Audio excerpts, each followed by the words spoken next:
Hey, what's up, man? We back with another episode for One Uncut, and today I got a very special guest with me, the homie. I'm talking about we go all the way back. AR Fiteen, what's going on? Yeah, what's going on with you? Hey, it's about time you done sat on this couch. Man. It's time. Yeah, it's been a minute. For sure. But I know you done moved out the city and everything like that, and you still doing good punching on the music side. So before we get into all that, let's talk about what part of Cincinnati you from. I'm from College Hill, Ohio. Hey, College Hill, Ohio. Period. So College for you being a youngin' in College Hill, what was it like for you? It was straight. I was really outside a lot. You know what I mean? It was before the social media and phone era for real. So I was really just outside, like with everything. That's the first thing we do. We link up with the guys. We go. You know what I mean? And just be outside, doing outside activities. Yeah. And I know you went to North College Hill High School. Yeah. With you living in College Hill, what made you want to go to North College Hill, though? So I went, my freshman, so when I was about to go to college, I was going to Pleasant Hill for like middle school and shit. Then I was about to go to high school, freshman year, high school. I was gone, I went to Hughes for like a couple months, and then I forgot what it was, but then I wanted to go to Diamond Oaks and do the digital arts program and all that, so I can like make my graphics and stuff and do and I heard they had a studio there in the school and shit, so I wanted to go there, and you had to be in like the non-Cincinnati public school to even get in one of them, so North College Hill was the closest. Yeah. So that's why I went to North College Hill. Man, so I mean, and let's be clear, you are really cold when it comes to graphic design. Like a lot of people don't know you a person that's like a jack of all trades type of person. You really know how to do a lot. Besides just you can get in that studio and rap and record yourself, a lot of things like that. But you even know how to do graphics. What kind of got you into graphic design? Really rapping. I was rapping and I wanted to do, I ain't know nobody that know how to do that shit, like when I needed a cover or anything. So everything, basically all the shit I chose to do during, like when I was younger, it was so I can rap, teaching myself how to make beats and all that shit, So I wanted to go to school for the graphics just so I can make my covers and shit, and it just turned out I can make money from other people by doing it. Man, so you really had like a hustle being a youngin' with helping, like were you kind of the teenager to where you was like helping all your friends make graphics, helping them make graphics for their team parties and stuff like that? That was you? Yeah. Now that's exactly what it was, for sure. I was doing like the people who was throwing the team parties was reaching out to me, and I was charging them to make the flyers, and then they just started to like partner with me because they like they know I rap too, so it's like they had partnered with me, and then I end up performing and getting the guys on to perform with me, like whoever with me, like we all like we all going in there together. That's lit. So you was pretty popular then. Yeah. Pretty much. Pretty much. So for you being in high school, and I mean you actually in your demo at the time, you with these people all the time, and you able to sell. You making money as a team, not to be in your business, but I'm gonna be in your business. How much money you think you was making for real off all the team parties, the covers? Like as a kid, you was making like decent money. How much money you say? So like I make off of that, I wouldn't even ask for much. Like it wasn't even. Like, cause I went there like counting the door and all that, and I wasn't the one throwing a party or whatever. They just like cut me in. So like, I probably get like $500, like for the part. Like instead of like me charging them $50 for the flyer, I get $500 like to perform, and then for everything, you know what I mean. I get That's super dope. That's lit. Yeah. But I feel like as a teenager, you know, a lot of people ain't making no $500 pop. Sure. So for you, did you used to be like, man, I got money for real? Like, was you really feeling yourself as a teenager? Nah, not for the money. Not from the money, cause it ain't. We already do people. I already was reaping the benefits of just being popular. So it's like without the money, I'm already lit.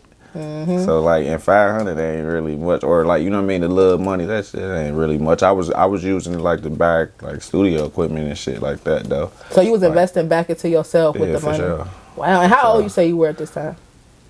Well, I started having I was recording myself from the age 14. Started like either 13 or 14, so I was buying my own shit from that age up. So how was you learning how to actually use the equipment? And I literally taught myself that like I started recording on Fruity Loops, but I had a game. I remember having this game. I on I want to say it was like I don't know if it was like PlayStation or it was a game that you can make beats on though. Like I forgot what it was called. Like I want to say it was like MTV or some shit. I don't know if it was by them, but something you can make beats on in the game. I just remember it's like how to sequence the beats and all that shit. And then when I got Fruity Loops, I paid somebody for Fruity Loops, and it looked kind of similar on there. So I was just playing around with the program, and then it's just countless hours of just being on the computer with that shit. I'm learning. Like I ain't had no YouTube. Like today you can just look up. Yeah. I ain't had no YouTube or none of that shit. Man, so you was recording yourself, and then you got to the point where you was recording your friends and stuff like that as well. For sure. Sure, I was recording. Yeah, I was recording Bags and Montana Gang and like some. Them was for free. Them the free guys. But some motherfuckers would want to record. I was even recording for money too. Like I was recording for money too, but they ain't really last too long. My mom went with that. Like it was cool, but like, you know what I mean, after it'd be a whole bunch of people. I usually try to get it while she at work. Like, but when she come home, all right, they gotta go. Cause it's like a whole. I mean, you literally jumping at this time because everybody coming to record with you. So that's all without really real social media. For the only thing was around was Facebook. Like, so like the views and shit was, you gotta think it wasn't that many people on. Like now people watch their shit. It's more people, you know what I mean, that can got access to that shit. People ain't had access to none of that shit. So if you know what I mean, if you was punching back then, you'd be punching. For sure. Man, like, that's dope. So you really been doing it since a teen. And what was some of your music influences though as a teenager? Who was you like, man, like fuck with him? And oh, like Gucci and like Gucci and Jeezy was like when I was younger, like before, like when I first started rapping, but this was before I ever got to record a song. And then like Gucci, when he had that way, like with like all them Wilt Chambers and Chamberlains and shit. Yeah, it was definitely Gucci for sure. Everybody was on the Gucci wave back then. It's like that 08, 09 era, 2010. It was just like all Gucci'd out in them times. That's all I used to listen to for sure. Yeah. So how did you? I know like you kind of seemed like you kind of took a little break for a minute. You know, I know you were still doing your graphic design and certain things like that, but it seemed like you kind of took a break from music for a minute. Wasn't really promoting, even if you were making music, you weren't really promoting music. And then out of nowhere, you dropped this fire single, Blues, that took over the city. What was going on in that transition time?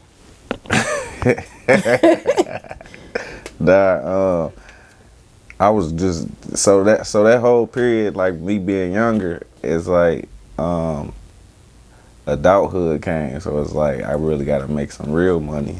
So I gotta, you know what I mean, it's more responsibility. I ain't want to be a rapper no more, for real. I ain't want to. I'm like, it was really all them years of like, you know what I mean, doing all that shit. It was like, it was getting old to me for real, and I ain't really want to be no rapper no more. I was cool on that shit for real. Damn. Yeah, I deleted my social media. I deleted all that shit. So I was cool on that shit. Like, wow. You gotta see me outside for real. How long you think you took how long was this break?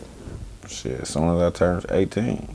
Really, like, right before I turned 18. But like, yeah, as soon as I turned 18. So that was in 2012. Wow. From 2012 to 2018. Yeah. So how did you get back? I mean, the single Blues actually, like, I mean, did you think it would take off the way it did?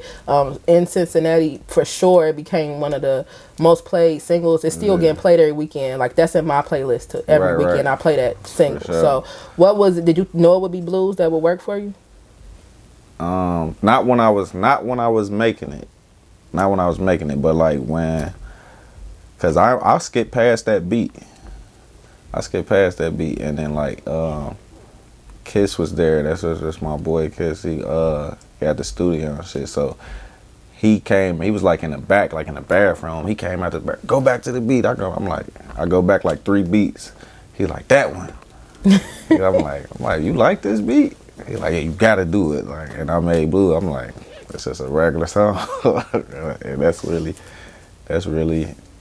And I just put it out. But when I made it, he like, man, this is. But I probably only had 2-3 songs total after Blues. I ain't had it. Wow. So you had to. So once you end up seeing it really took off, that you was like, well, I gotta kind of get in the studio and be serious at this point. Yeah. Now I was already serious when I got in the studio. I was like, man, I'm gonna start rapping again. Like, especially when I see how I sound like then, because it's like 6 years in between. Like it's a whole different sound, a whole lot more to talk about. And so it's like. Yeah, once I heard, I'm like, yeah, I'm gonna take it serious. I was telling him, like, man, I can really. I was telling him because he had the studio. I was telling him, I met him outside the studio. I'm like, damn, you got a studio? I'm like, damn, I really ain't even say nothing about rapping. It was about something else. But like, it ended up like, man, I can rap. Like, it wasn't even that. I'm like, I can rap. Not only I can rap, like I can work all your shit. Like, cause they ain't had nobody in there. I'm like, all your equipment and shit. I know how to work all that shit. Man. Like, I can record myself. So like I went in there and recorded some songs, and then out of them songs we like Blues, and then I'm like, I'm about to put it out. And matter of fact, I ain't gonna keep my boy out of this. DJ Fresh, I called DJ Fresh over there to the studio. He came to the studio and listened to like the 3-4 songs I had, and then and I'm playing him the songs. I'm in there singing the songs. He recorded me while I was doing. I did not know he was recording nothing. He posted it on his page. It said this gonna be the next big single out of Cincinnati. Like and like basically he like, yeah, that's the one. Like, so it just like confirmed everything for real. Like, man, that's super dope. Yeah, and it ended up working out. And I mean, following that, the mixtape was hard. No apologies. I mean, that was like something that. The city was really bumping. I mean, like Cincinnati is small. So when you in the inner city and if you outside and you hear somebody ride past, or you in the parking lot and Roseline, or you know what I'm saying, like, get around fast. It's gonna get around fast, and you're gonna be able to know who people were listening to, you know, and they were listening to you. So how was that, knowing like, damn, the city actually really supporting me? You seeing the views go up, you seeing you in the club and you hearing your music automatically, people probably tagging you on Instagram when they playing your music. Like, what was that like for you? Nah, it was definitely like I ain't think it was gonna be like that at all. Like, I ain't think it was gonna be like that.